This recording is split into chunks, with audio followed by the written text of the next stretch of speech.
நீங்கள் பார்த்துக் கொண்டிருப்பது AJK டிவியின் புதுவை மாலை. வணக்கம். கூட்டுறவு சங்கங்கள் லாபகரமாக இயங்க ஊழியர்கள் கடுமையாக உழைக்க வேண்டும் என்று முதல்வர் திரு ரங்கசாமி வேண்டுகோள் விடுத்துள்ளார். புதுவை மாநில கூட்டுறவு ஒன்றியம் சார்பில் 59வது கூட்டுறவு வார விழா தமிழ் திருமண நிலையத்தில் கூட்டுறவுத்துறை சிறப்பு செயலர் ராகேஷ் சந்திரா தலைமையில் நடைபெற்றது. ஒன்றிய மேலாண் இயக்குநர் பாலகிருஷ்ணன் வரவேற்று பேசிய விழாவில் சிறப்பு விருந்தினராக முதல்வர் திரு ரங்கசாமி கலந்து கொண்டு சிறந்த கூட்டுறவு சங்கங்களுக்கு கேடயம் மற்றும் பல்வேறு போட்டிகளில் வெற்றி பெற்றவர்களுக்கு பரிசுகள் வழங்கி பாராட்டி பேசுகையில் மக்களின் தேவைகளை கூட்டுறவு சங்கங்கள் மூலம் நிறைவேற்ற முடியும் என்றும் அரசின் திட்டங்களை கூட்டுறவு சங்கங்கள் தான் மக்களிடையே எளிதில் கொண்டு செல்லும் என்று தெரிவித்த அவர், மேலும் அந்தந்த பகுதி மக்களின் தேவைகளை அறிந்து கூட்டுறவு சங்கங்கள் செயல்படுகிறது என்றார். மேலும் நெசவாளர் கூட்டுறவு சங்கத்தில் உறுப்பினர்களின் எண்ணிக்கை குறைந்து வருகிறது என்று தெரிவித்த அவர், கூட்டுறவு சங்கங்கள் லாபகரமாக இயங்கினால்தான் ஊழியர்களுக்கு பணி பாதுகாப்பு கிடைக்கும் என்றும் சம்பளமும் கொடுக்க முடியும் என்றார். இதனை கருத்தில் கொண்டு கூட்டுறவு சங்க வளர்ச்சிக்கு ஊழியர்கள் கடுமையாக உழைக்க வேண்டும் என்றும் மற்றும் பால் உற்பத்தியை பெருக்குவதற்கு கூட்டுறவு பால் உற்பத்தியாளர்கள் முன்வர வேண்டும் என்று பேசினார். விழாவில் TN பாளையம் விவசாய கூட்டுறவு வங்கி, கரிக்கலாம்பாக்கம் கூட்டுறவு பால் உற்பத்தியாளர் சங்கம் உள்ளிட்ட பல்வேறு சங்கங்களின் நிர்வாகிகள், உறுப்பினர்கள் பலர் கலந்து கொண்டனர். முன்னாள் பாரத பிரதமர் இந்திரா காந்தியின் பிறந்தநாளை முன்னிட்டு அரசு சார்பில் நடைபெற்ற விழாவில் முதல்வர் திரு ரங்கசாமி மற்றும் அமைச்சர்கள் மாலை அணிவித்து மரியாதை செலுத்தினர். புதுவை அரசு செய்தி மற்றும் விளம்பரத்துறை சார்பில் முன்னாள் பாரத பிரதமர் அன்னை இந்திரா காந்தியின் 95வது பிறந்தநாள் விழா சிறப்பாக கொண்டாடப்பட்டது. விழாவில் முதல்வர் திரு ரங்கசாமி கலந்து கொண்டு இந்திரா காந்தியின் திருவுருவ சிலைக்கு மாலை அணிவித்து மரியாதை செலுத்தினார்.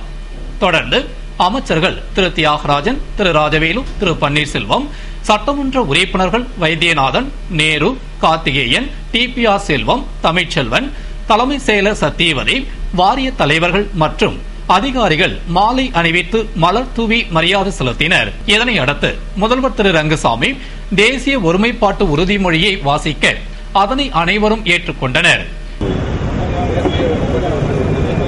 நாட்டின் சுதந்திரத்தையும் நாட்டின் சுதந்திரத்தையும் வலுப்படுத்துவதற்கும் என்னை நான் ஒருபோதும் வன்மப்பட்ட அனைத்து வேறுபாடுகளையும் தகராறுகளையும் அல்லது இதர அரசியல் மற்றும் அரசியல் சாசன வழிமுறை கொண்டு தொடர்ந்து மேற்கொள்வேன். விழாவில் பங்கேற்ற அனைவருக்கும் இனிப்புகள் வழங்கப்பட்டது.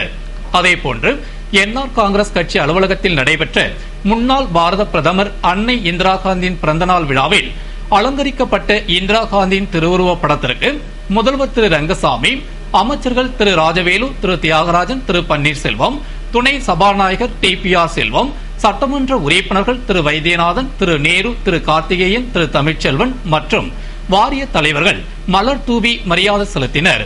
தொடர்ந்து அனைவருக்கும் இனிப்புகள் வழங்கப்பட்டது.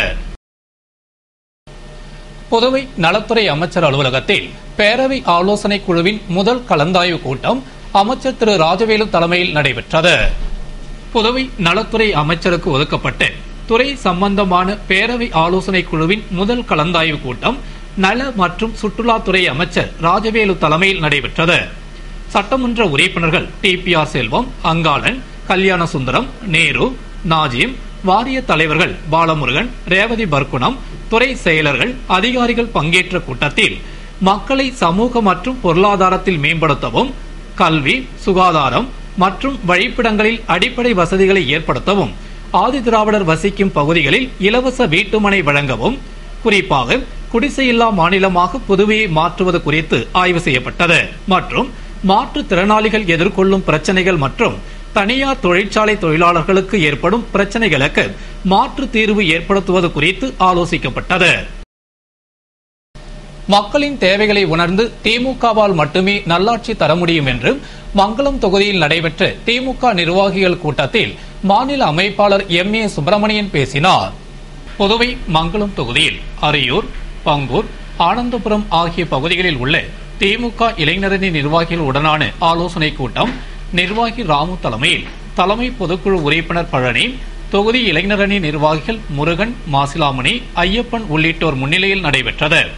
கூட்டத்தில் மாநில அமைப்பாளர் M.A. சுப்பிரமணியன் பேசுகையில், கடந்த சட்டமன்ற தேர்தலில் திமுக தோல்வி அடைந்தது வருத்தமாக உள்ளது என்றும், அடுத்த தேர்தலில் திமுக நிச்சயம் வெற்றி பெறும் என்றும், தேர்தல் வாக்குறுதிகளை முதல்வர் நிறைவேற்றாததால் 2016ஆம் ஆண்டு நடைபெறும் தேர்தலில் திமுக வெற்றி பெற்று குறுகிய எண்ணத்துடன் செயல்படாமல் அனைத்து தொகுதி இளைஞர்களுக்கு வேலைவாய்ப்பு அளிக்கும் என்றும், கூட்டணி கட்சிகளை பற்றி காங்கிரஸ் மதிப்பதில்லை என்று தெரிவித்த அவர், காங்கிரசுக்காக எத்தனையோ தொகுதிகளை தலைவர் கருணாநிதி விட்டுக் கொடுத்துள்ளார் என்றும், ஆனால் புதுவையில் திமுகவிற்கு ஒதுக்கிய தொகுதியில் காங்கிரஸ் போட்டியிட்டது என்றும், அப்படிப்பட்ட காங்கிரசார் கூட்டணி தருமத்தை பற்றி பேசக்கூடாது என்றும், மக்களின் தேவைகளை உணர்ந்து திமுகவால் மட்டுமே நல்லாட்சியை தர முடியும் என்றும் அவர் பேசினார்.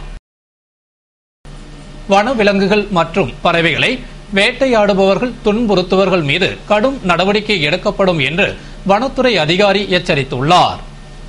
இது தொடர்பாக வனத்துறை அதிகாரி சிவக்குமார் கூறுகையில், புதுவையில் உள்ள வனம் மற்றும் வன விலங்குகளை பாதுகாக்க அரசு தகுந்த நடவடிக்கை எடுத்து வருகிறது. மேலும் சில பகுதிகளில் உடும்பு போன்ற வன விலங்குகளையும் பறவைகளையும் வேட்டையாடுவதாக புகார்கள் வருகின்றன. வன விலங்குகளை வேட்டையாடுதல், அவற்றை உடனடியாக பயன்படுத்துதல், வன விலங்குகளை வீட்டில் அனுமதியின்றி வளர்த்தல், வன விலங்குகளிலிருந்து தயாரிக்கப்பட்ட பொருட்களை பதுக்கி வைத்தல், வன விலங்குகளை வாங்குவதும் விற்பதும் குற்ற செயலாகும். இந்த நடவடிக்கைகளில் ஈடுபடுபவர்களுக்கு குறைந்தபட்சம் 3 ஆண்டுகள் முதல் 7 ஆண்டுகள் வரை சிறை தண்டனையும் 10,000 ரூபாய் வரை அபராதம் விதிக்க வாய்ப்புள்ளது என்றார். மேலும் ஊசுட்டேரியை பறவைகள் சரணாலயமாக அறிவித்து அரசு பராமரித்து வருவதால் அங்கு அத்துமீறி நுழைவதும், மீன் பிடிப்பதும், பறவைகள் வன விலங்குகளை வேட்டையாடுவதும், துன்புறுத்துவதும், திருடுவதும் சட்டப்படி குற்றம் என்று அவர் கூறினார். பொதுமக்களுக்கு கேஸ் சிலிண்டர் மானியம் வங்கி மூலம் வழங்கப்படும் என்று மத்திய நிதியமைச்சர் ப. சிதம்பரம் தெரிவித்துள்ளார். இதுகுறித்து மத்திய நிதியமைச்சர் ப. சிதம்பரம் கூறுகையில், வரும் ஜனவரி 1ஆம் தேதி முதல் அரசு வழங்கும் அனைத்து மானியங்களும் வங்கிகள் மூலமாக வழங்கப்பட உள்ளது. மாணவர்களுக்கு வழங்கப்படும் கல்வி உதவித்தொகை மற்றும் முதியோர் உதவித்தொகை போன்ற அனைத்து வகையான அரசு உதவிகளும் இனி வங்கிகள் மூலமாகத்தான் வழங்கப்படும் என்றார். மேலும் ரேஷன் கடைகளுக்கு வழங்கப்படும் மானியம் கூட இனி பயனாளிகளுக்கு நேரடியாக வழங்கப்படும் என்றும், குடும்ப தலைவர் அல்லது தலைவி வங்கி கணக்கில் மானியம் செலுத்தப்படும் என்ற அவர், தொடர்ந்து தற்பொழுது கேஸ் சிலிண்டர் மானியமாக 500 ரூபாய் வழங்கப்படுகிறது என்றும், இனி இந்த மானியமும் வங்கி கணக்கு மூலமாகவே வழங்கப்படும் என்றார். தற்பொழுது முதல் கட்டமாக 51 மாவட்டங்களில் வருகின்ற ஜனவரி 1ஆம் தேதி முதல் துவக்கப்பட உள்ளதாகவும், அதன் பின்னர் 3 மாதத்திற்கு ஒருமுறை பிற மாவட்டங்களுக்கு விரிவுபடுத்தப்பட்டு ஒரு ஆண்டில் இந்தியா முழுவதும் இந்த முறை செயல்படுத்தப்படும் என்று அவர் கூறினார். புதுவை காங்கிரஸ் சார்பில் கட்சி அலுவலகத்தில் முன்னாள் பாரத பிரதமர் அன்னை இந்திரா காந்தியின் பிறந்தநாள் விழா சிறப்பாக கொண்டாடப்பட்டது. புதுவை காங்கிரஸ் கட்சி அலுவலகத்தில் முன்னாள் பாரத பிரதமர் அன்னை இந்திரா காந்தியின் பிறந்தநாள் விழா சிறப்பாக கொண்டாடப்பட்டது. இதனை முன்னிட்டு அலங்கரித்து வைக்கப்பட்ட இந்திரா காந்தியின் திருவுருவ படத்திற்கு மாநில காங்கிரஸ் தலைவர் திரு A.V. சுப்பிரமணியன் தலைமையில் எதிர்க்கட்சி தலைவர் திரு வைத்தியலிங்கம், முன்னாள் முதல்வர்கள் டி. ராமச்சந்திரன், ராமசாமி, முன்னாள் அமைச்சர் கந்தசாமி, முன்னாள் சட்டமன்ற உறுப்பினர்கள் பாலாஜி, நீலகங்காதரன் மற்றும் மகிழா காங்கிரசார், இளைஞர் காங்கிரசார் மலர் தூவி மரியாதை செலுத்தினர் மற்றும் தேசிய ஒருமைப்பாட்டு உறுதிமொழி ஏற்றுக்கொண்டனர். விழாவில் பங்கேற்ற அனைவருக்கும் இனிப்புகள் வழங்கப்பட்டது. தொடர்ந்து அனைவரும் நெல்லித்தோப்பு இந்திரா காந்தி சிக்னல் அருகே உள்ள இந்திரா காந்தியின் திருவுருவ சிலைக்கு மாலை அணிவித்து மரியாதை செலுத்தினர்.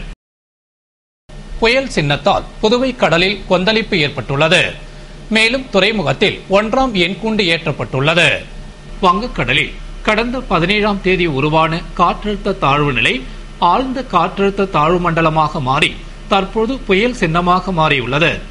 இது வட தமிழகம் நோக்கி நகர்ந்து வருவதால் புதுவையில் நாளை முதல் பலத்த மழை பெய்யும் என்றும் பலமான காற்று வீசும் என்றும் வானிலை ஆய்வு மையம் அறிவித்ததை தொடர்ந்து புதுவையில் கடல் வழக்கத்திற்கு மாறாக அதிக சீற்றத்துடன் காணப்பட்டது. அதிக உயரத்திற்கு அலைகள் எழுந்து ஆர்ப்பரித்தது. மேலும் புயல் எச்சரிக்கை காரணமாக துறைமுகத்தில் 1ஆம் எண் எச்சரிக்கை கூண்டு ஏற்றப்பட்டது. கடல் கொந்தளிப்புடன் காணப்பட்டதால் மீன்பிடிக்க செல்ல வேண்டாம் என்று மீனவர்களுக்கு எச்சரிக்கை விடப்பட்டுள்ளது. தற்போதைய புயல் சின்னத்தால் 70 கிலோமீட்டர் வேகத்தில் காற்று வீசலாம் என அறிவிக்கப்பட்டுள்ளது. புதுவை நீதிமன்றத்திற்கு வழக்கு விசாரணைக்காக ஆஜராக வந்த கைதிகள் பேருந்திலிருந்து இறங்க மறுத்து திடீர் போராட்டத்தில் ஈடுபட்டதால் பெரும் பரபரப்பு ஏற்பட்டது. புதுவை காலாப்பட்டு மத்திய சிறையில் ரவுடி ஜெகன் வழக்கில் கைதான வானூர்பேட்டை ரவுடி திலீப் இரவு நேரத்தில் வார்டன் அறையில் மின் விளக்கை அணைக்க வந்தபொழுது கடந்த 16ஆம் தேதி தகராறு செய்ததால் இதுகுறித்து வார்டன் காலாப்பட்டு காவல் நிலையத்தில் புகார் அளித்தார். திலீப் மீது அரசு ஊழியரை பணி செய்ய விடாமல் தடுத்தல், திட்டுதல், மிரட்டல் போன்ற 3 பிரிவின் கீழ் போலீசார் வழக்கு பதிவு செய்து விசாரணை நடத்தி வந்த நிலையில் இன்று ரவுடி ஜெனா உள்ளிட்ட 9 பேர் வழக்கு விசாரணைக்காக பலத்த போலீஸ் பாதுகாப்புடன் புதுவை நீதிமன்றத்திற்கு அழைத்து வரப்பட்டனர். அவர்கள் நீதிமன்ற வாயிலில் பேருந்து நின்றதும் பேருந்தை விட்டு இறங்காமல் வார்டனை மிரட்டியது ரவுடி திலீப் பிள்ளை, அது வேறு திலீப் என்றும் வேண்டுமென்றே பொய் வழக்கு போட்டுள்ளதாகவும் கூறி திடீர் போராட்டத்தில் ஈடுபட்டனர். இதனால் அங்கு பெரும் பரபரப்பு ஏற்பட்டது. இது பற்றி தகவல் கிடைத்து வந்த உருளையன்பேட்டை போலீசார் கைதிகளை சமாதானப்படுத்தியதை அடுத்து அனைவரும் பேருந்திலிருந்து இறங்கி நீதிமன்றத்திற்குள் சென்றனர். விசாரணை முடிந்ததும் மீண்டும் வேனில் சிறைக்கு கொண்டு செல்லப்பட்டனர். இத்துடன் செய்திகள் நிறைவடைகின்றன. வணக்கம்.